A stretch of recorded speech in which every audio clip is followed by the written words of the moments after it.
Waalaikumsalam warahmatullahi wabarakatuh. Salam kenal Pak Ustadz. Salam kenal juga.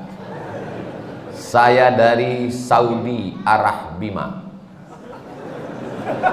Ada orang sholat 60 tahun, tidak ada satupun sholatnya yang diterima karena mereka tidak meluruskan ruku dan sujud. Ruku dan sujud yang bagaimana yang benar itu Pak Ustadz Somad?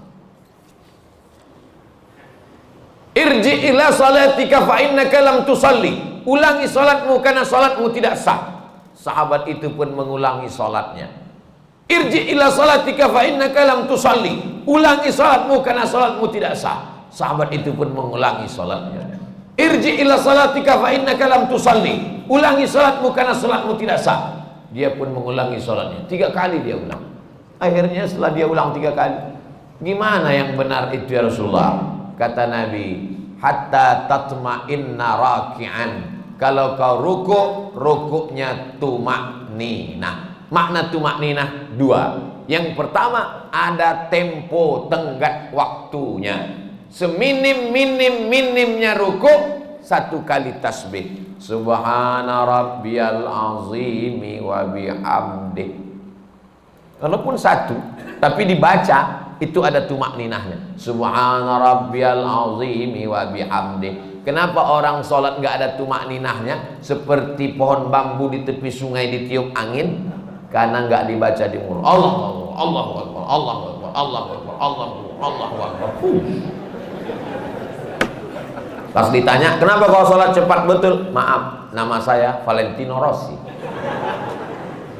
pembalap, pemuda berbadan gelap. Yang kedua, kenapa tidak ada tumakninah? Tidak benar rukuknya. Kalau diletakkan bejana di atas, tidak tumpah airnya, diagak-agak demikian. Jangan terlalu tunduk ke bawah seperti kambing lapar dapat rumput. Jangan mendongak ke atas seperti kuda jantan melihat kuda betina, apalagi kuda liar. Maka dia harus diagak-agak, dikira-kira. Jadi makna tumakninah 2, gerakannya dan waktunya.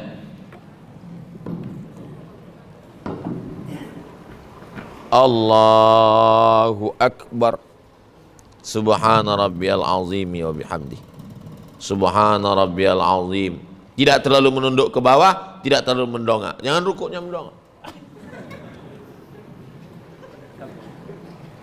Lalu kemudian sujud hatta tatma'inna sajidan. Kalau engkau sujud, sujudnya juga tumaknina. Ujung kaki 2, ujung lutut 2, tapak tangan 2, kening 1. Nggak ada orang keningnya 2. Menempel ke bawah. Ini kening. Apakah hidung juga wajib disentuhkan? Kening ke lantai wajib. Hidung mustahab, dianjurkan. Yang paling bagus hidung. Cuman beda kita dengan orang Arab. Orang Arab tuh nggak terlalu terpaksa, kena dia. Kita memang agak kita paksakan dia. Mohon maaf, yang besek jangan tersinggung. Ini saya cerita tentang saya nih maksudnya. Jadi masalah hidung kena itu mustahab, dianjurkan. Bagaimana kalau orang pakai peci sampai keningnya tertutup? Ada orang pakai peci gitu. Makanya sebagian orang kadang kalau mau sholat dinaikkannya ke atas. Supaya apa? Supaya menempel ke bawah. Afdolnya demikian. Bagaimana kalau ada orang keningnya tertutup? Maka sesungguhnya kain pada bagian tubuh yang menutupi tidak membatalkan sholat. Mana dalilnya? Karena ada seorang sahabat Nabi sedang sholat, dia ambil ujung jubahnya, dia tutupkan ke atas pasir karena dia tidak mau keningnya menempel ke pasir karena panas, terik, nggak ada sajadah. Sholat dia, pas mau sujud, ujung jubahnya dia sujud di atas. Itu dalil boleh menempelkan ke kain yang menempel ke badan, tapi kurang afdal. Yang afdal adalah menyentuh. Begitu yang diajarkan Nabi. Kenapa orang bisa tasbihnya itu cepat sekali? Karena tidak diucapkan di mulut. Kalau diucapkan di mulut pasti pelan. Subhana rabbiyal a'la wa bihamdi. Subhana rabbiyal a'la. Subhanakallahumma wa bihamdika. Tasbih kita pelan itu karena diucapkan. Subhanallah, subhanallah, subhanallah, subhanallah. Jadi kalau ada bapak ibu lihat ada orang cepat sekali, itu karena nggak diucapkan.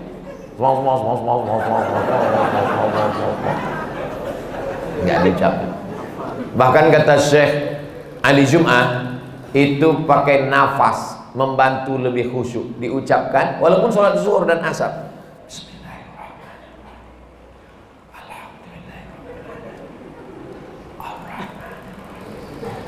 Pakai nafas dan diucapkan.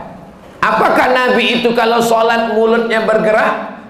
Ditanya kepada sahabat Nabi namanya Khabbab ibnul Arad. Ya Khabbab, ya. Nabi itu kalau sholat mulutnya bergerak. Ya.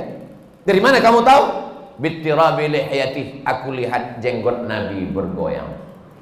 Kenapa jenggotnya bergoyang? Karena dagu dan rahangnya bergerak. Ini ada orang sholat mulutnya nggak bergerak sama sekali, matanya aja yang bergerak. Sholat apa ini? Ini pertanyaan sederhana, tapi mengkoreksi lagi sholat kita. Yang tidak benar sholatnya karena tidak membaca. Dibaca qiraah itu artinya membaca. Sedangkan orang yang baca mulutnya nggak bergerak itu namanya mutalaah. Itu beda dalam bahasa Arab. Kalau bergerak membaca, makanya qiraatul Fatihah membaca. Bismillahirrahmanirrahim. At-tahiyatul mubarakatus shalawatut thayyibat. Assalamu alayka ayyuhan nabiyyu wa rahmatullahi wa barakatuh. Wassalamu alayna wa ala ibadillahi sholihin. Asyhadu an la ilaha illallah wa asyhadu anna Muhammadan rasulullah. Allahumma shalli ala sayyidina Muhammad wa ala ali sayyidina Muhammad. Sampai fil alamin innaka Hamidum Majid. Allahumma ighfir li ma qaddamtu wa ma akhartu wa ma asrartu wa ma a'lantu wa ma asraftu wa ma anta a'lamu bihi minni antal muqaddim wa antal muakhir. La ilaha illa anta subhanaka inni kuntu minadh dhalimin.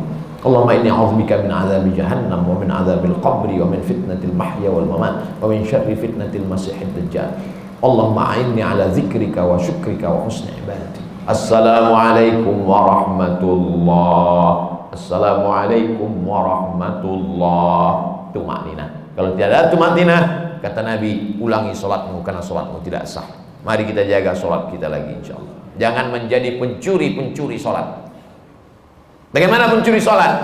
Karena tidak lengkap rukunnya, syarat-syaratnya menurut pandangan ulama fikih. Ada orang sekarang ketika ditanya, kamu sholatnya kok cepat sekali, nggak lengkap. Yang penting hati kita. Ini orang tidak belajar fikih, nggak ngaji. Dan orang seperti ini tidak ada di Bima. Dulu pernah ada tapi udah